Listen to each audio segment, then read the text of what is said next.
বর্ষা বিদায় নিলেও যখন তখন বৃষ্টিতে রাজধানীর আবহাওয়া বেশ আর্দ্র, যেখানে সেখানে জমে থাকছে বৃষ্টির পানি। ডেঙ্গু আতঙ্কের শহর ঢাকায় এ এক পরিচিত দৃশ্য।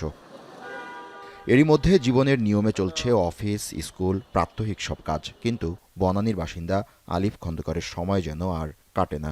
মহাখালীর ডিএনসিসি ডেডিকেটেড হাসপাতালের অসুস্থ মেয়ের পাশে বিনিদ্র রজনী কাটছে তার। বৃহস্পতিবার রাত থেকে মেয়ের ভীষণ জ্বর, ধারণা করছেন স্কুল থেকে ডেঙ্গুর জীবাণুবাহী এডিস মশা কামড়েছে তার সন্তানকে। স্বাস্থ্য বিভাগের তথ্য মতে রাজধানীতে 10টিরও বেশি সরকারি হাসপাতালে ডেঙ্গুর উপসর্গ নিয়ে রোজ অসংখ্য রোগী ভর্তি হচ্ছেন, যার মধ্যে 22% শিশু। বাসা থেকে আর কি মশাটা ধরছে। আমাদের 3টা বাচ্চা নিয়ে আসছি আমরা এখানে। একটা আইসিইউতে ছিল, আইসিইউ থেকে বের করে এখন ওয়ার্ডে দিয়েছে। মাদ্রাসায় পড়ে, মাদ্রাসা থেকে ওরে কামড়াইছে। যখন বৃষ্টি হয়, বৃষ্টির সময় তো এই সমস্যাটা হয়, তখন আর কি বাড়ি ঘরে পানি উঠা যায়। গত 17 তারিখে থেকে জ্বরের পরে এনাকে পিজিতে নিয়ে গেছিলাম। ডাক্তার দেখানোর পরে রিপোর্টের পরে ডেঙ্গু পজিটিভ, তারপরে আপনার নিয়ে আসছি এখানে। ডেঙ্গু আক্রান্ত শিশুর সংখ্যা আশঙ্কাজনক হারে বাড়ায় সেবা দিতে হিমশিম অবস্থা চিকিৎসক ও নার্সদের।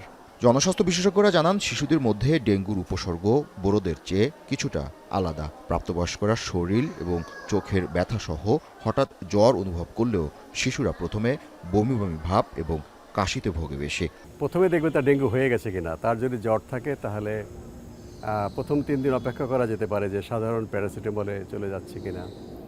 যদি 3 দিন পরে জ্বর বাড়তেই থাকে তখন অবশ্যই চিকিৎসকের কাছে যেতে হবে। চিকুনগুনিয়াও হতে পারে, ডেঙ্গু ছাড়াও জিকাও হতে পারে।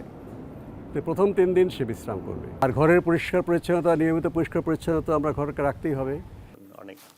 এদিকে মহাখালীর ডিএনসিসি ডেডিকেটেড হাসপাতালের পরিচালক জানান, রাতে এবং দিনে যে কোনো সময় ঘুমালে শিশুকে অবশ্যই মশারির ভেতর রাখতে হবে।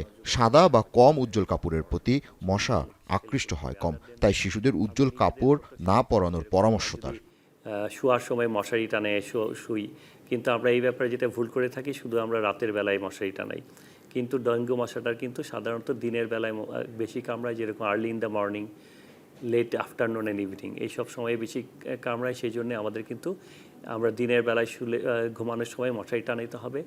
আর এছাড়া যেটা করতে হবে, আমাদের ফুল স্লিভ জামা কাপড় পরলে মশার কামড়ানোর সুযোগটা কম থাকবে। আমি ইতিপূর্বে যেগুলো বলেছি, যেরকম চোখ লাল হয়ে যাওয়া, নাক, মুখ, মাড়ি দিয়ে রক্তক্ষরণ হওয়া, অথবা পেট যদি ফুলে যায়, পেটে পানি আসে, অনেক সময় ইউরিন বা স্টুলের কালার চেঞ্জ হয়ে যেতে পারে, সেটা লাল হতে পারে কিংবা কালো হয়ে যেতে পারে। এই সাইনগুলো যদি পাওয়া যায় তাহলে কিন্তু রোগীকে ভর্তি হতে হবে। 2022 সালের গাইডলাইন অনুযায়ী ডেঙ্গু আক্রান্ত শিশুকে তরলের ঘাটতি পূরণে দুধ, ফলের রস, পানি, ভাতের মাড়, ওরসালাইন বা বার্লি খাওয়ানো যেতে পারে। সাদা পানির চেয়ে ফলের রস, ওরসালাইন খাওয়ানোর উপর গুরুত্ব আরোপ করেন এই চিকিৎসক। কনস্ট্রাকশন সাইডে আমাদের একটা নজর রাখতে হবে যেন কোনোভাবে পানি জমে না থাকে। এগুলো যদি আমরা মেনে থাকি তাহলে অবশ্যই আমাদের কন্ট্রোল করা সম্ভব। জাবেদ আবদুল্লাহ, এখন, ঢাকা।